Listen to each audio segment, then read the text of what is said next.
आज के वीडियो में हम लाए हैं ग्रुप 14 के एलिमेंट। तो आइए हम जानते हैं ग्रुप 14 के एलिमेंट के बारे में। तो पहले हम जानेंगे इलेक्ट्रॉनिक कॉन्फ़िगरेशन के बारे में। तो जो ग्रुप 14 का एलिमेंट है वो है carbon, silicon, germanium, tin, lead. इसका परमाणु क्रमांक 6, 14, 32, 50, 83। जो इसके वैलेंसी सेल का इलेक्ट्रॉनिक विन्यास होगा वो होगा NH2 NP2, अर्थात इसका जो वैलेंसी सेल में इलेक्ट्रॉनों की संख्या 4 होगी।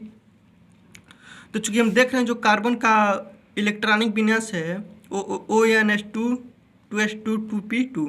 इसका बाह्यतम कोश में इलेक्ट्रॉनों की संख्या 4। सिलिकॉन के भी बाह्यतम कोशों में इलेक्ट्रॉनों की संख्या 4।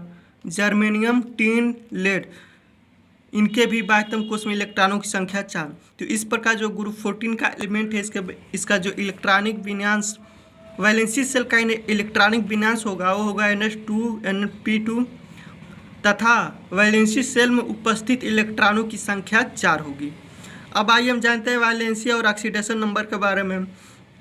तो जो ग्रुप 14 का एलिमेंट होता है वो वैलेंसी सेल के इलेक्ट्रॉनिक कॉन्फ़िगरेशन के आधार पर जो लोअर ऑक्सीडेशन नंबर 2 होगा, हायर ऑक्सीडेशन नंबर 4 होगा।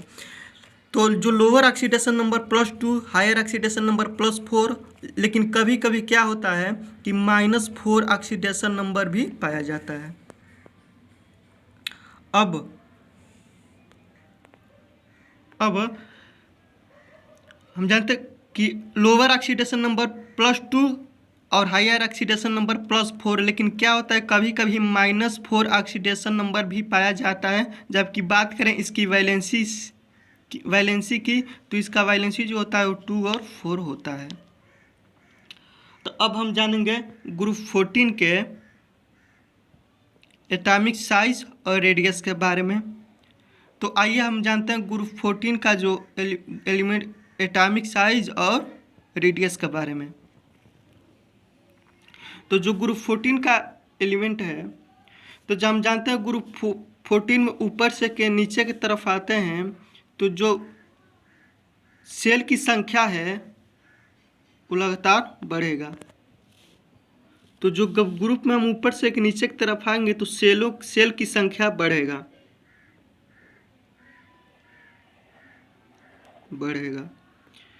सेल की संख्या बढ़ेगा तो साइज भी बढ़ेगा, साइज भी बढ़ेगा तो रेडियस भी बढ़ेगा। नाभिक और वैलेंसी सेल के बीच की दूरी रेडियस भी बढ़ेगा। तो इस प्रकार जब हम ग्रुप 14 में ऊपर से नीचे की तरफ आते हैं तो नंबर ऑफ सेल्स बढ़ने के कारण साइज भी बढ़ता है, जिसके कारण एटॉमिक रेडियाई या एटॉमिक रेडियस भी बढ़ता है। तो हम देख सकते हैं कि जो कार्बन है उसका एटॉमिक रेडियाई 77 है, सिलिकॉन का 118 है, जर्मेनियम का 122 है, टिन का 140 है और लेड का 146। यह तब हो रहा है जब हम ऊपर से नीचे की तरफ आ रहे हैं और लगातार रेडियस बढ़ रहा है। यह सिर्फ इसलिए हो रहा है कि ऊपर से नीचे की तरफ आने पर नंबर्स ऑफ सेल्स बढ़ रहा है, यानी कोषों की संख्या बढ़ रहा है, जिससे एटम का साइज भी बढ़ रहा है और उसी के कारण एटॉमिक रेडियाई भी बढ़ रहा है। अब आइए हम जानते हैं आयोनाइजेशन पोटेंशियल के बारे में।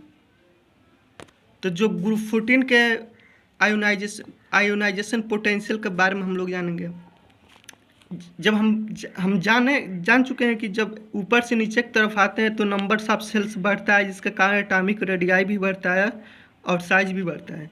ठीक उसी के आधार पर जब हम ग्रुप में ऊपर से नीचे की तरफ आते हैं तो नंबर्स ऑफ सेल्स बढ़ता है। मान लीजिए जैसे कार्बन है, इसका परमाणु क्रमांक 6, इलेक्ट्रॉनिक विन्यास 2 और 4। पहले कोश में इलेक्ट्रॉनों की संख्या 2, दूसरे में 4।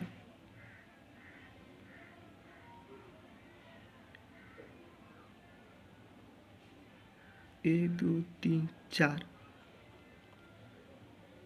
1 2 3 4 और पहले में 1 2। अब जो वैलेंसी सेल में इलेक्ट्रॉनों की संख्या 4 है तो क्या उन नाभिक पर उसका जो आकर्षण बल, नाभिक का जो इलेक्ट्रॉन पर वैलेंसी सेल में उपस्थित इलेक्ट्रॉन पर आकर्षण बल होगा वो इसके अपेक्षा पहले कोश में इनर सेल में उपस्थित इलेक्ट्रॉनों की जो संख्या उस पर जो नाभिक का आकर्षण बल होगा इसके अपेक्षा जो आउटर मोस्ट या वैलेंसी सेल में उपस्थित इलेक्ट्रॉनों की संख्या उसकी अपेक्षा ज़्यादा होगा।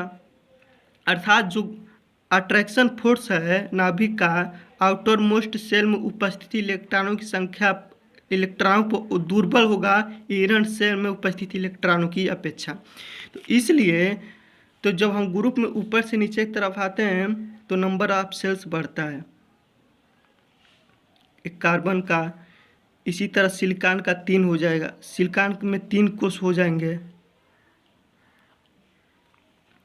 जर्मेनियम में 4, टिन में 5, लेड में 6। तो जब बढ़ेगा तो क्या होगा, जो आउटर मोस्ट सेल में उपस्थित इलेक्ट्रॉनों की संख्या है उन पर जो नाभिक का आकर्षण बल होगा वो कम प्रभावी होगा, जिसके कारण ऊपर से नीचे इसका कारण यह है कि जब ऊपर से नीचे की तरफ हम आ रहे हैं तो एटम का साइज बढ़ रहा है, नंबर्स ऑफ सेल्स बढ़ रहा है, जिससे एटम का साइज बढ़ रहा है और एटम का रेडियस भी बढ़ है यानी त्रिज्या भी बढ़ है, जिसके कारण उसके आउटर मोस्ट यानी वैलेंसी सेल में उपस्थित इलेक्ट्रॉनों को निकालने के लिए हमें जो ऊर्जा की मात्रा होगी, हमें जो जितना ऊर्जा की मात्रा की आवश्यकता होगी वह ऊपर से नीचे की तरफ आने पर लगातार घटता जाएगा। ठीक, अब जैसे देखिए कार्बन है, इसका आयोनाइजेशन पोटेंशियल का मान 1086, सिलिकॉन का 786, जर्मेनियम का 761 और टिन का 708।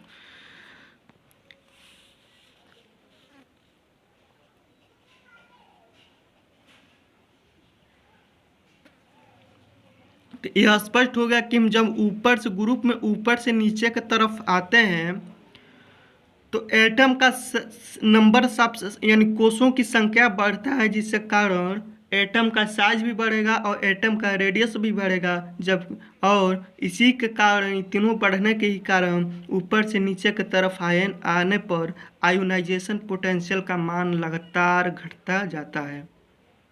तो चूँकि हम देख रहे हैं कार्बन का जो है 186 है, सिलिकॉन का 786, जर्मेनियम का 761, टिन का 708, लेड का नहीं होता है।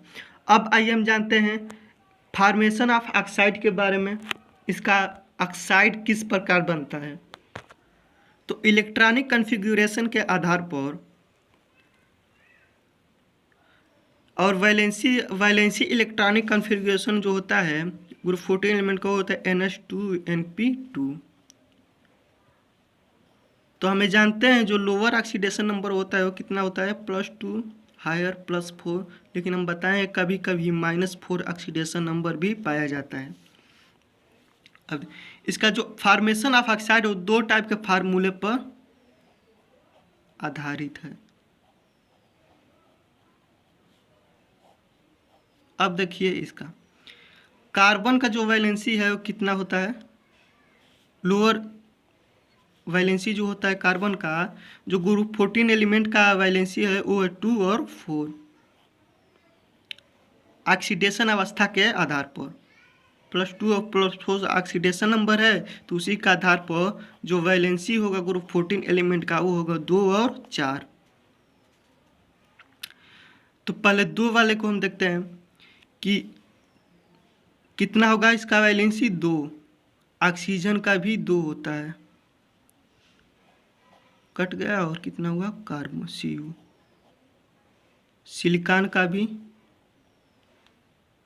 2 हुआ। तो इस प्रकार जो इस फार्मूले पर आधारित जो इसके ऑक्साइड बनेंगे वो होंगे Cu,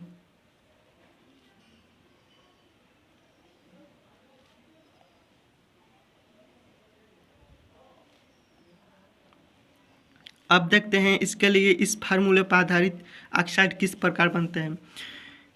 हायर ऑक्सीडेशन नंबर के आधार क्या होता है +4, जबकि वैलेंसी 4। अब देखिए कार्बन +4 इसके आधार पर ऑक्सीजन 2, यह 2 कार्बन के नीचे चला आएगा यह 4 ऑक्सीजन के नीचे आ जाएगा।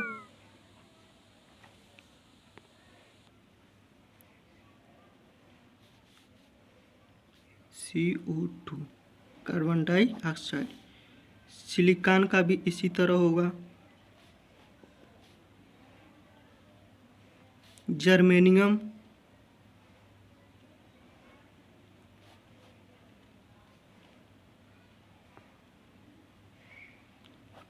तो दो तरह के इनके ऑक्साइड पाए जाते हैं और दोनों इस फार्मूले पे एक MX और एक MX2 फार्मूले के आधार पर आधारित होते हैं।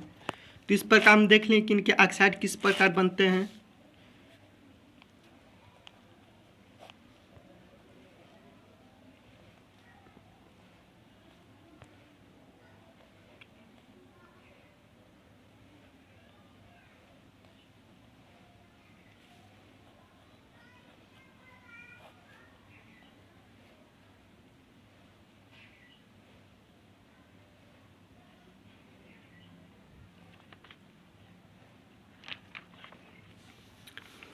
अब आइए हम जानते हैं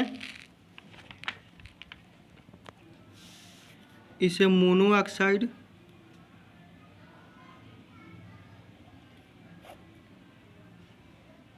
इसे डाइऑक्साइड। अब देखिए जो PbO2 है वह अनस्टेबल होता है इनर्ट पेयर इफेक्ट के कारण, क्योंकि यह PbO2 से इस तरह लेड ऑक्साइड बना लेता है। अब आइए हम जानते हैं ग्रुप 14 के हाइलाइट के बारे में, द फॉर्मेशन ऑफ हाइलाइट के बारे में। लेकिन उससे पहले एक बात और कि जब हम ऊपर से नीचे की तरफ आते हैं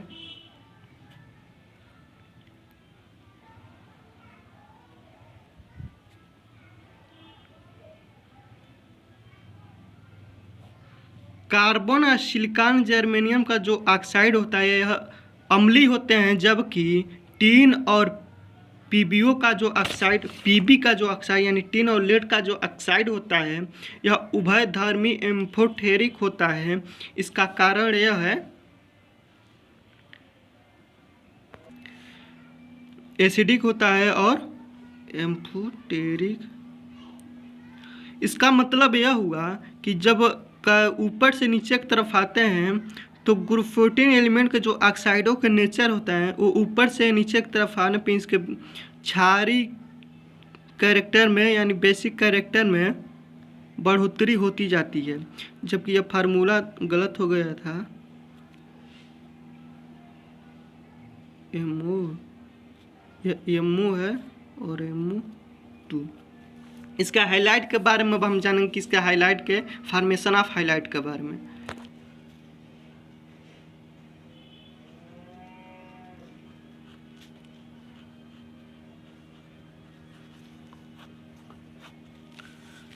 तो कार्बन और सिलिकॉन डाई हाइलाइट नहीं बनाते हैं। पहली बात तो ग्रुप 14 एलिमेंट दो तरफ के हाइलाइट बनाते हैं, एक टेट्रा हाइलाइट MX4 फार्मूला जो होता है और एक डाई हाइलाइट MX2 फार्मूले पर। ग्रुप 14 के जो एलिमेंट होते हैं कार्बन और सिलिकॉन ये डाई हाइलाइट नहीं बनाते हैं, जबकि टेट्रा हाइलाइट बनाते हैं।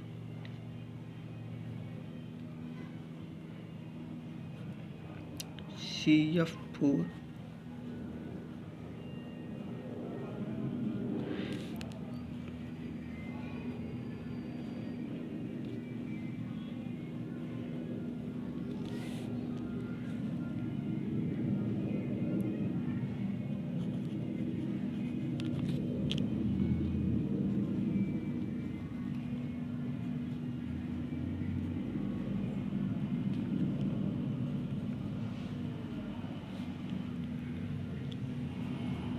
तो देख सकते हैं ग्रुप 14 का जो एलिमेंट है वो दो तरफ का हाइलाइट बनाते हैं, टेट्रा हाइलाइट और dihalide. Tetrahalide CaCl4 ClF4 GiO4 4 SnSL4 PbCl4। जबकि ये कार्बन और सिलिकॉन के जो हाइलाइड वो डाई हाइलाइड नहीं बनाते हैं, जबकि जर्मेनियम, टिन और लेड के डाई हाइलाइड बनाते हैं। जबकि PbCl4 अर्थात लेड का जो डाई हाइलाइड होता है अनस्टेबल होता है इनर्ट फेयर इफेक्ट के कारण।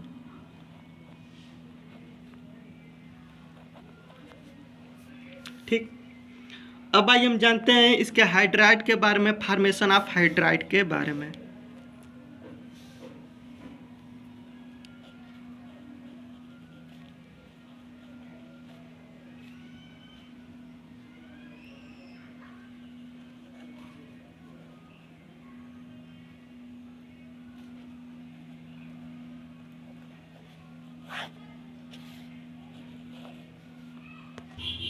अब जो फॉर्मेशन ऑफ हाइड्राइड है ग्रुप 14 एलिमेंट का, वो है कार्बन का CH4,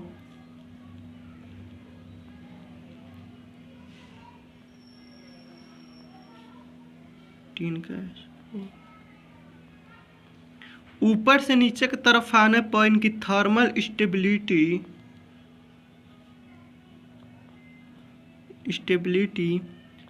घटता जाता है। यह थर्मल स्टेबिलिटी ऊपर से नीचे की तरफ आने पर घटता क्यों जाता है? इसका कारण यह है कि ऊपर से नीचे की तरफ आने पर बॉन्ड लेंथ बढ़ता जाता है, बॉन्ड लेंथ बढ़ता जाता है। तो चूंकि हम जानते हैं जिसका बॉन्ड लेंथ जितना ज़्यादा होता है वह नेचर में उतना ही अनस्टेबल होता है, अस्थायी होता है, अर्थात कमज़ोर होता है। तो इसी प्रकार जब हम ऊपर से नीचे की तरफ आने पर आते हैं तो बॉन्ड लेंथ बढ़ता जाता है, जिसके कारण थर्मल स्टेबिलिटी घटती जाती है, क्योंकि लार्जर बॉन्ड लेंथ प्रकृति में, नेचर में कमज़ोर होता है, जिसके कारण थर्मल स्टेबिलिटी लगातार घटता जाता है। एक बात और कि जब ऑक्सीडेशन नंबर +2+4 होता है और वैलेंसी 2 होता है, तो हम देख चुके हैं कि ऑक्साइड भी इन्हीं दोनों का आधार पर बनाया गया था और हाइलाइड भी इन्हीं दोनों के आधार पर बनाया गया था। तो हाइड्राइड इन दोनों का आधार पर क्यों नहीं बनाएगा? ठीक, यदि कार्बन इससे हम 2 से बनाएं तो कार्बन का 2 तो हाइड्रोजन का 1, यदि एक ही होता है तो यदि एक कार्बन के नीचे चला है और हाइड्रोजन के नीचे 2 चल, क्या होगा? CH2। तो कहाँ होगा? इसका संयोजकता पूरा नहीं हो पाएगा। ठीक, तो इसी प्रकार भाई इसके तो संयोजकता भाई 2 ही हाइड्रोजन है तो पूरा कहाँ हो पाएगा, क्योंकि इसके लिए तो 4 चाहिए। तो इसी प्रकार हम CH4 से सिर्फ इसका हाइड्राइड बन पाता है, जैसे कि कार्बन का 4, हाइड्रोजन का 1 यहाँ पर चला गया, 4 यहाँ पर चला गया। अब इसकी संयोजकता जाकर पूरी हो गई। ठीक, इस प्रकार इसका हाइड्राइड बनता है। अब रही बात इलेक्ट्रोनिगेटिविटी के बारे में, यानी विद्युत इलेक्ट्रोनिगेटिविटी के बारे में, तो आइए इसके बारे में हम जानते हैं। अब रही इलेक्ट्रोनिगेटिविटी, तो आइए इसके बारे में जानते हैं। तो ग्रुप 14 का जो एलिमेंट है, जब हम ऊपर से नीचे की तरफ आते हैं तो चूंकि हम जान चुके हैं जब ऊपर से नीचे की तरफ हम ग्रुप 14 में आते हैं तो उसके साइज जो है बढ़ता जाएगा, जिसका कारण रेडियाई भी बढ़ेगा, रेडियस भी बढ़ेगा, साइज भी बढ़ेगा और नंबर ऑफ सेल्स बढ़ने के कारण ये सब हो रहा है। तो आयोनाइजेशन पोटेंशियल का मान घटता जाता है।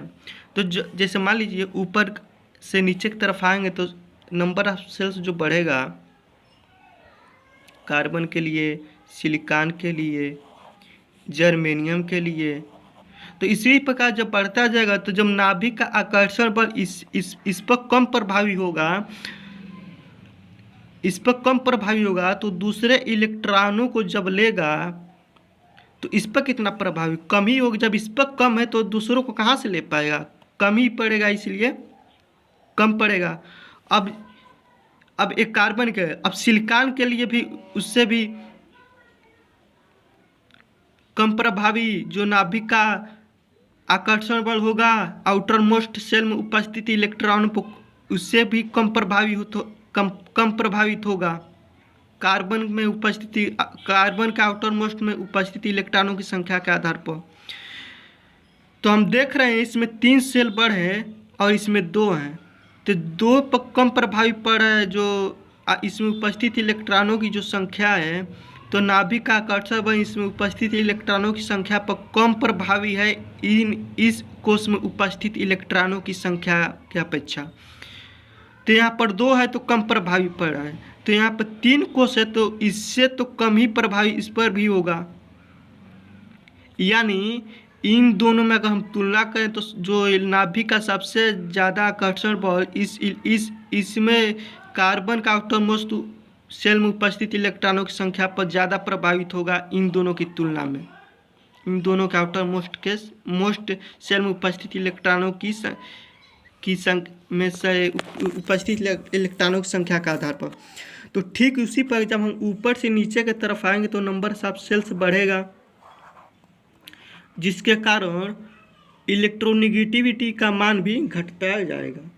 इस प्रकार हम देख रहे हैं कार्बन का 2.5, सिलिकॉन का 1.8, जर्मेनियम का 1.8, टिन का 1.8 और लेड का भी 1.8।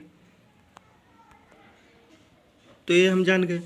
अब यदि आप हमारे चैनल पर नए हैं तो हमारे चैनल को सब्सक्राइब ज़रूर करें, बेल आइकन को भी दबाएं और लाइक शेयर ज़रूर करें। मिलते हैं फिर अगले वीडियो में।